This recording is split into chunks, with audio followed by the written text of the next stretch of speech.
While 40 million Californians suffer through unprecedented drought, one billionaire couple owns a massive share of the state's water system, seized in a series of secretive meetings 2 decades ago.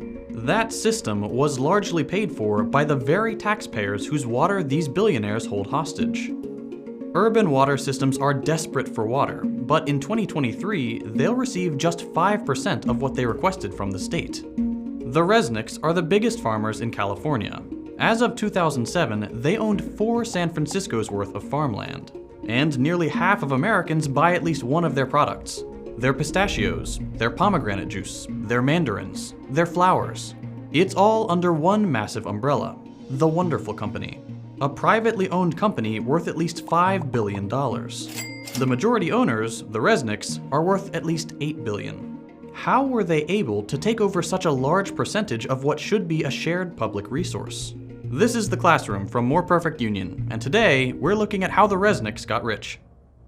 Linda is a former child actress, the daughter of Jack Harris, a successful movie distributor of the 1950s, most well known for The Blob. Starring Steve McQueen and a cast of exciting young people. At 19, she founded her own advertising agency. Stewart was born to a middle-class New Jersey family and started his first business, a janitorial service, in grad school. He eventually acquired American Protection Services, a burglar alarm and security company. Linda approached him about marketing services for the company, and they hit it off, not knowing that one day they'd work together to take over California's water.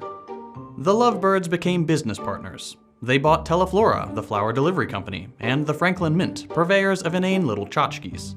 Linda was the marketing person, and Stewart was in charge of business. As Linda told the LA Times in 1993, "I've always said that Stewart and I together make one perfect person, like little salt and pepper shakers." In the late 80s, they found their primary industry, agriculture. They got into the pistachio business. Linda said, "We've done more for the pistachio than anyone ever since it was planted in the Garden of Eden. My husband should be canonized for all the work he's done." They started branching into other products. Almonds, pomegranates, citrus, wine, and acquiring more and more land to cover it, including some very important land in Kern County, which granted them water rights in the area. As the Resnicks were building their empire, the state of California was building new water infrastructure with taxpayer money. California's natural water supply is very inconsistent. Vastly differing amounts of rainfall means the state can go from surplus to drought and back very easily. So they build water banks to store water during surpluses to have during droughts. One important storage facility is the Kern Water Bank, started in 1988. The facility was built with hundreds of millions of taxpayer dollars, which could have been a good thing. The people of California would have owned the water. But there were 2 Californians thirstier than the rest, and they wanted more water. Linda and Stewart Resnick, and they had a lot of political power. We'll get to that. In 1994, state water officials, water infrastructure contractors, and agricultural landowners with water rights arranged a secretive meeting at a resort in Monterey Bay, California. These groups, a mix of private companies and public agencies, rewrote California's water rules without any input from voters, taxpayers, or legislators. The new rules, called the Monterey Plus Agreement or the Monterey Amendments, were devastating for working Californians, and great for agriculture billionaires. The original code included urban preference, a long-standing rule that in times of drought, the state water board would give urban areas, where people live, access to water supplies before agricultural interests. Monterey axed that. That means that in times of drought, the water systems for normal Californians would have to buy water from private companies, because they weren't getting it from the state. The new agreement also loosened regulations on paper water. That's water that doesn't necessarily exist anywhere but on paper. The full quantities of water that providers could have, but don't actually need to have. Today, 5 times as much water has been promised and sold as actually exists. And importantly, the meeting changed ownership of the Kern Water Bank. What once belonged to the state was transferred to a few private water contractors, one of which was Westside Mutual, a wholly owned subsidiary of Wonderful Foods.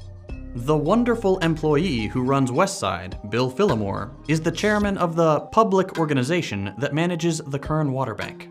Boom, one secret meeting and the Resnicks owned nearly 60% of an important California water resource, built with hundreds of millions of dollars in taxpayer money.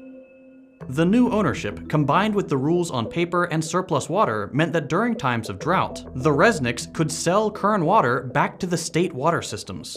They took Californian taxpayers' water and sold it back to them, both literally as the water supply and also to grow expensive food like gourmet pistachios and pomegranate juice. They converted the people's water into products many can't afford. And that's just one water bank. The Resnicks also have control of other water boards and have been sued for directing more water towards their properties.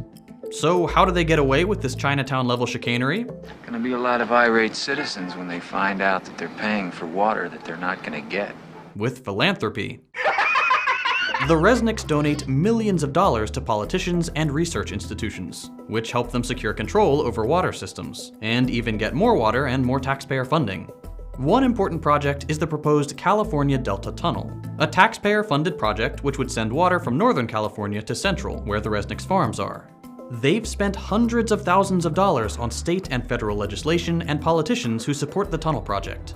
But their favorite politician is Senator Dianne Feinstein. You come in here and you say it has to be my way or the highway. Chair of the Energy and Water Subcommittee. She's a close personal friend of the Resnicks, attending their holiday parties in Aspen and maintaining their financial interests. A quick look through the bills she sponsored shows several which would direct money to Kern-adjacent water projects. The Resnicks even ask her for things directly. When a pesky study about endangering salmon and shad fisheries threatened the Delta Tunnel, Stewart wrote a letter to Feinstein demanding a new study. She immediately forwarded it to the Obama administration, who agreed to spend $750,000 on a new study. It returned the same results as the first one.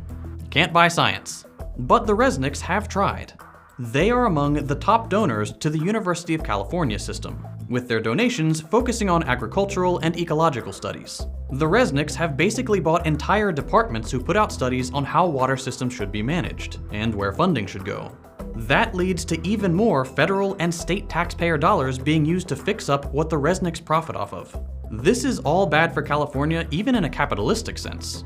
Agriculture uses 80% of California's water, but only represents 2% of its GDP. The Resnicks' water monopoly is just one way their quest for wealth hurts the rest of us. They allegedly lobby for increased tensions with Iran to keep embargoes on superior Iranian pistachios. Their giant crops lead to monocultures which kill important pollinators. They siphon taxpayer dollars into the company town charter schools they own, set up to train children to work for their farms. And of course, like any company of this size, they exploit their workers. We need to treat water for what it is: a necessary public resource, a human right, and something that shouldn't be owned by anyone, and work towards legislative change that stops people like the Resnicks from stealing it.